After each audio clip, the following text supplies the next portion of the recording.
If not Ambedkar, then who would have framed the Indian Constitution? It was during 1960s. India and China was over and India was defeated in that war. Indian economy was shattered like anything facing two major wars post-independence. Mr. Jawaharlal Nehru was trying to bring up the economic condition of India on national and international platform. He visited United States of America in this connection. As soon as he arrived USA, the US media surrounded him and pondering question on the ongoing situation and the stand taken by the government. Mr. Jawaharlal Nehru felt annoyed, disturbed and could not answer the question posed on him by the US media. Later on, the media person tried to inquire the state of mind of Mr. Nehru from Mr. Kennedy, the US president. Kennedy smiled at media personals and replied gently. His words spoke the truth. He said, Mr. Abraham Lincoln was so lucky that we could find his murderer immediately. But this man, referring to Mr. Nehru, is unable to find the real enemies of his nation. So true was Mr. Kennedy. What have we done to this great nation? India could have been the epitome of knowledge, the superpower in all aspects, one of the most revered countries of the world. But the situation is altogether different. We are fighting among us. For money. For position. For separate states. For caste, religion, race, gender inequality, etc., etc. We need to question ourselves today whether our freedom fighters fought to see this day? How and why we have made their sacrifices go in vain? Must be introspected, isn't it? I remember Drive. Babasaheb Ambedkar warned us in his maiden speech in the Constituent Assembly. He aptly said, if we could not run our country with utmost honesty, then it would be the second death of India and we may even lose our existence as a nation. Now let me turn up on my main subject here. Constitution. A body of fundamental principles or established precedents according to which a state or other organization is acknowledged to be governed. Constitution, which is a vital document, according to which the country carries out its operations. Constitution protects the rights of the citizens of a concerned nation, irrespective of their religion, caste, creed, sex or physical appearance. A constitution, thus, can be safely said to be a social contract between the government and the people it governs. It can also be deemed as the fundamental underlying framework of government for a nation. In a constitutional country, therefore, every person is treated equally, regardless of his office or position, and is expected to abide by higher law. Writing a constitution of any nation is not an easy task. It becomes more difficult when we think of India, wherein hundreds of castes, races, religions, traditions, beliefs, and customs are prevailing. Therefore it needs top-class mastery over the world constitutions, excellence in political knowledge and brilliance, top-class philosopher who can study the past, analyze the present and could foresee the future. It also needs great knowledge of different civilizations, society and culture, and also the legal knowledge command, in-depth knowledge of world history, democracy, anarchy, imperialism, etc., and the knowledge of different administrations and its branches. Constitution can be made only by such person who has in-depth knowledge of law and social system of all the countries. It becomes more difficult when it comes to India, wherein the larger section of people lived in 1,000 years in slavery, experienced several atrocities. After being ruled by Britishers for more than 150 years, I feel it's not less than a miracle to write the Constitution of India. And that miracle could become possible only because of Dr.B.R.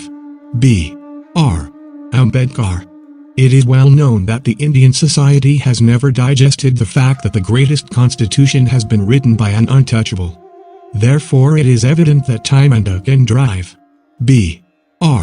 Ambedkar's role in writing constitution is a subject of serious criticism. Heinrich Goebel says, if untruth is said 100 times, people start accepting the untruth as truth. The given example suits in the Indian context.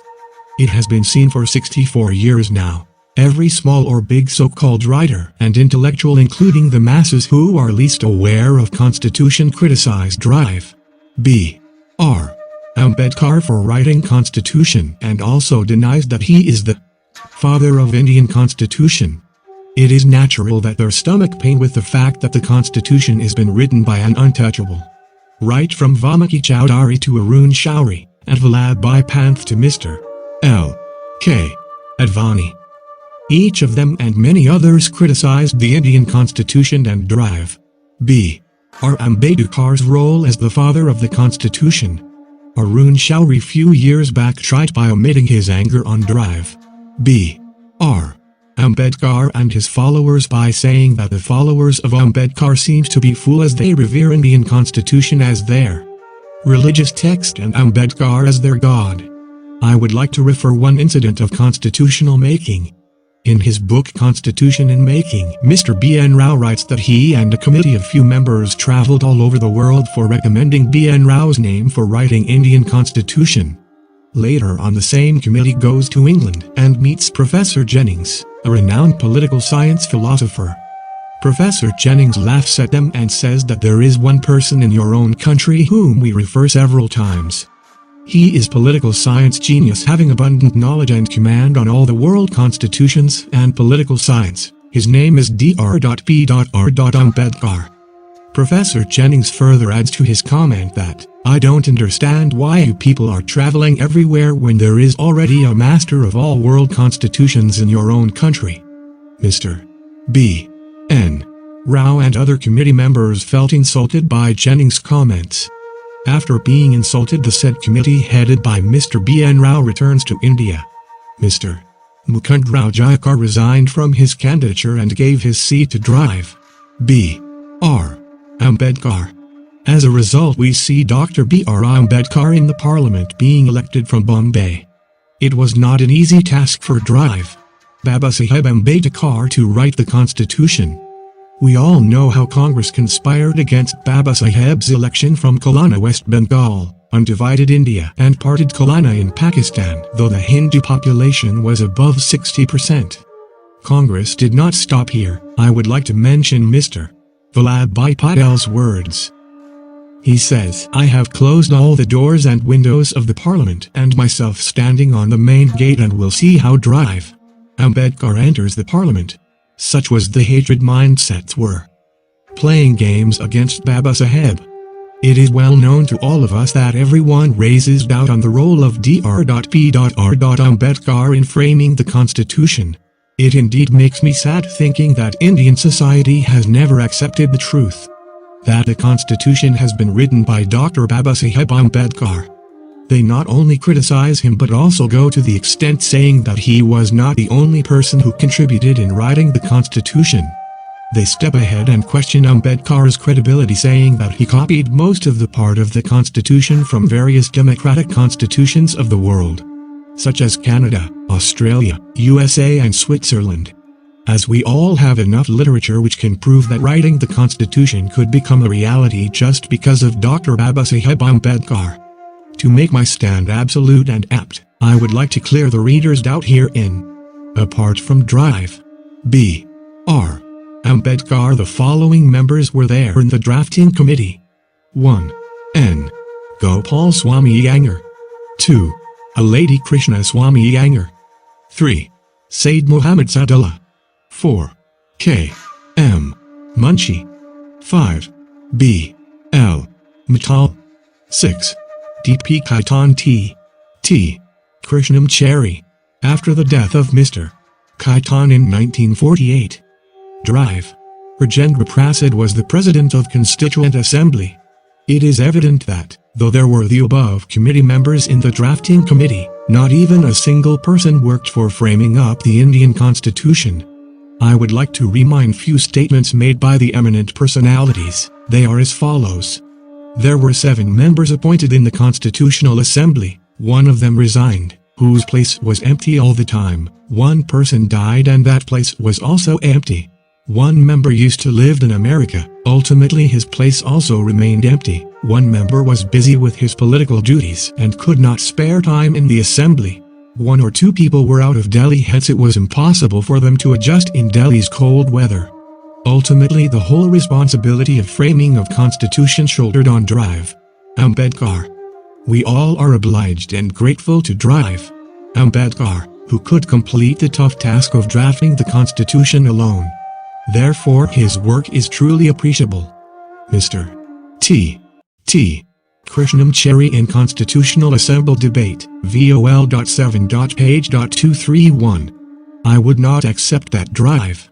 Ambedkar's work of making Indian Constitution is like Hercules, because that is also an unequal comparison altogether. R. V. Jayakar. C and D vol.11. I would say that drive. Ambedkar's role in making Constitution is very important. No other member have worked so hard, taking so much pain and strain with utmost care that has been taken by drive. Ambedkar Pandit Jawaharlal Nehru. Drive. Ambedkar is not only the father of Indian Constitution but also the mother. Drive. K. V. Rao. Lastly, the president of the drafting committee Mr. Rajendra Prasad also could not stop himself from praising drive. B.R. Ambedkar. He says if we have taken any correct decision sitting on this chair, that must be to elect drive. B.R. Ambedkar as the chairman of drafting committee. It is well proven by the above said statements made by those personalities who are respected by the whole of India on the contribution of drive. B.R. Ambedkar in writing the Indian Constitution. I hope the above given reference are enough to show the role or drive. B.R. Ambedkar in framing Indian Constitution.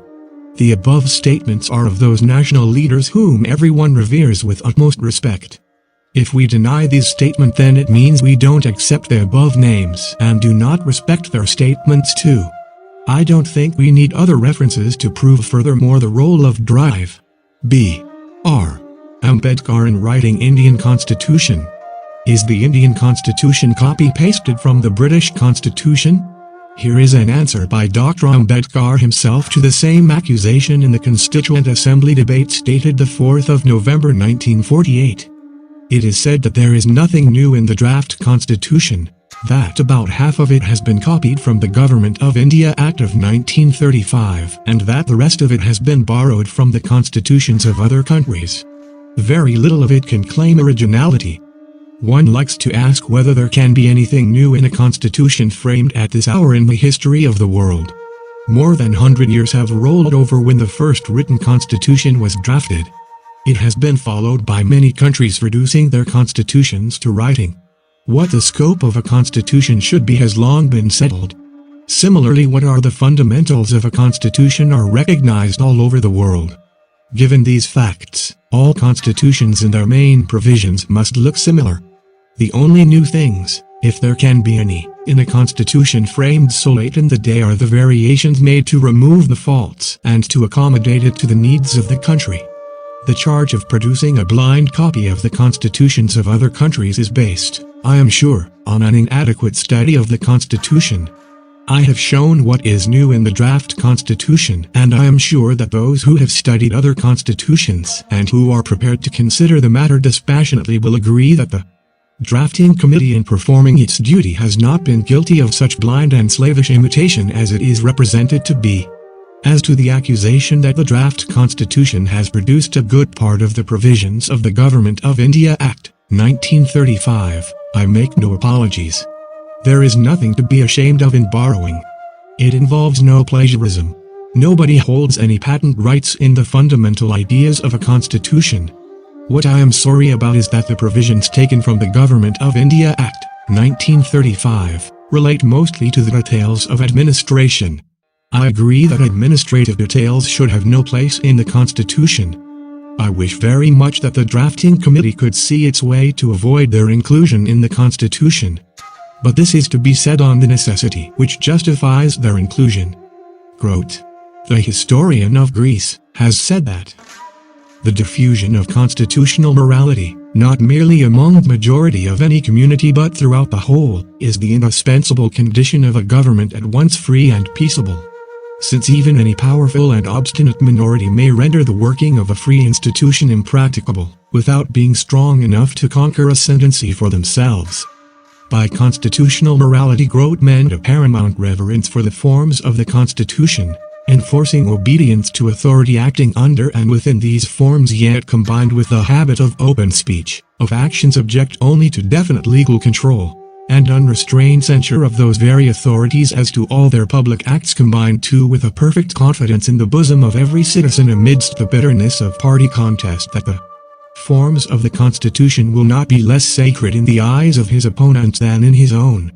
While everybody recognizes the necessity of the diffusion of constitutional morality for the peaceful working of a democratic constitution, there are two things interconnected with it which are not, unfortunately, generally recognized. One is that the form of administration has a close connection with the form of the Constitution. The form of the administration must be appropriate to and in the same sense as the form of the Constitution. The other is that it is perfectly possible to pervert the Constitution without changing its form by merely changing the form of the administration and to make it inconsistent and opposed to the spirit of the Constitution. It follows that it is only where people are saturated with constitutional morality such as the one described by Grote the historian that one can take the risk of omitting from the Constitution details of administration and leaving it for the legislature to prescribe them. The question is, can we presume such a diffusion of constitutional morality? Constitutional morality is not a natural sentiment. It has to be cultivated. We must realize that our people have yet to learn it. Democracy in India is only a top dressing on an Indian soil, which is essentially undemocratic. In these circumstances it is wiser not to trust the legislature to prescribe forms of administration. This is the justification for incorporating them in the Constitution.